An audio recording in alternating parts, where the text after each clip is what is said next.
Sa North Korea, iniisip mo pa lang ang isang bagay, may kaso ka na. Sa nakaraang video natin, napag-usapan natin ang pinakadelikado at pinakamahirap na pagtakas mula sa bansang North Korea. Ngayon naman ay aalamin natin ang mga matitinding batas dito at ang mga parusa na posibleng kahaharapin ng kung sino man ang lalabag.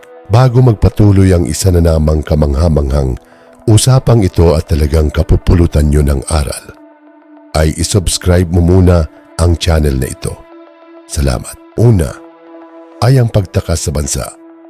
Sa North Korea, ang simpleng pagnanais na tumakas ay hindi lang ilegal.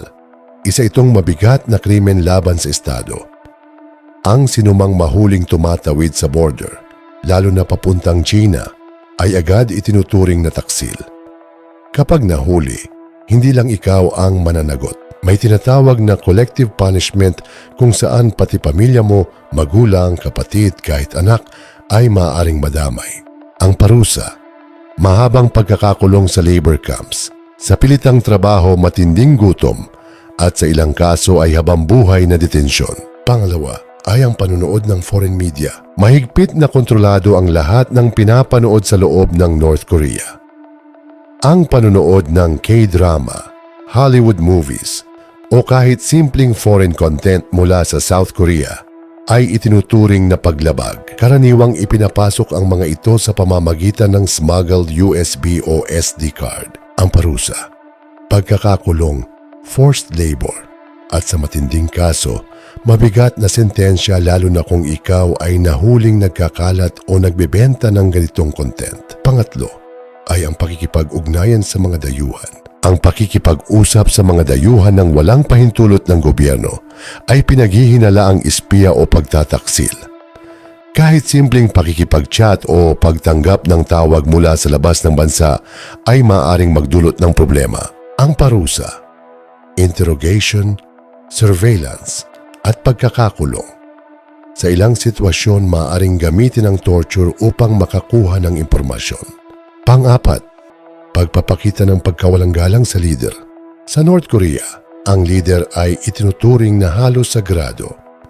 Ang anumang biro, reklamo, o kahit simpleng pagkakamali tulad ng pagtupi ng dyaryo na may larawan ng leader ay maaaring ituring na insulto.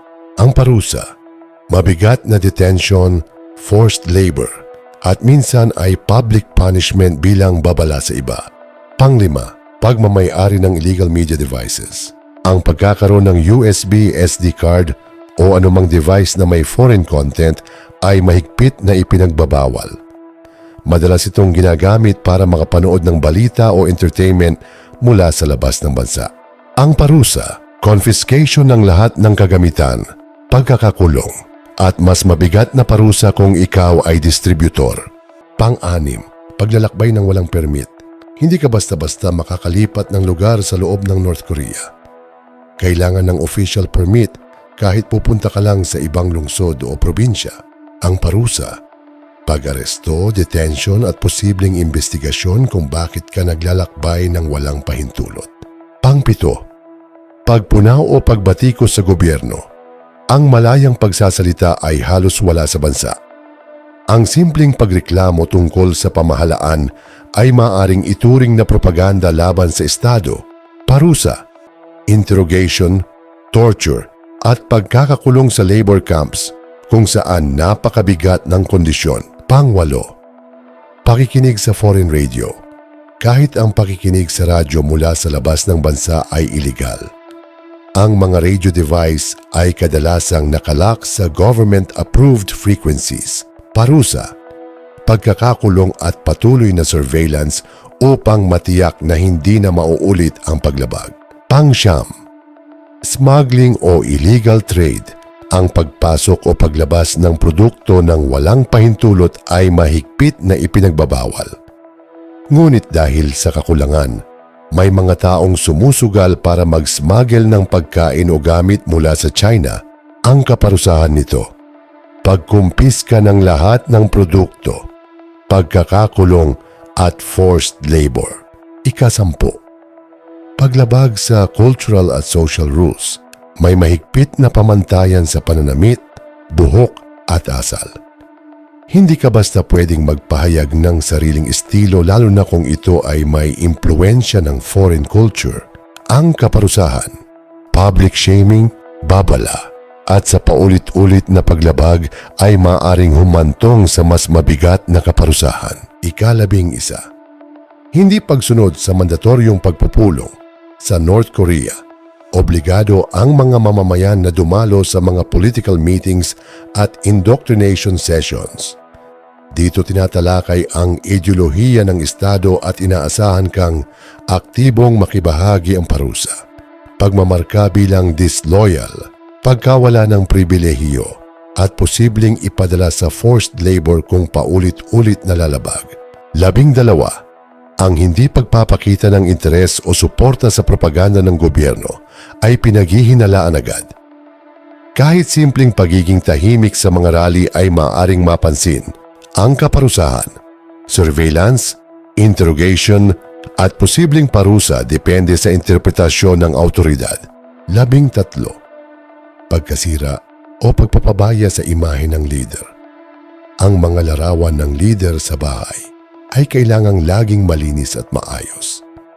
Kahit aksidenteng masira ito ay maaaring maging problema ang kaparusahan. Matinding reprimand, interrogation, at sa ilang kaso ay detention. 14. Hindi pagsusuot ng tamang hairstyle. Tangina, may listahan ng approved hairstyles sa North Korea.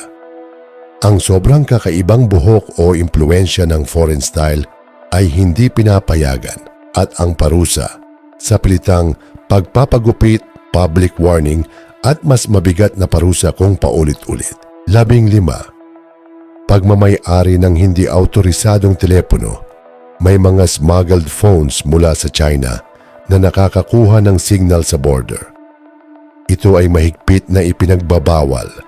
Ang parusa, pagkakakulong, confiscation, at matinding interrogation dahil pinaghihinala ang espionage. 16. Hindi pagbibigay ng impormasyon sa autoridad. Kung may nalaman kang ilegal na gawain at hindi mo ito inireport, maaari ka ring managot ang kaparusahan nito. Ikaw mismo ay magiging suspect, posibleng makulong o madamay sa kaso. 17. Paglabag sa curfew sa ilang lugar.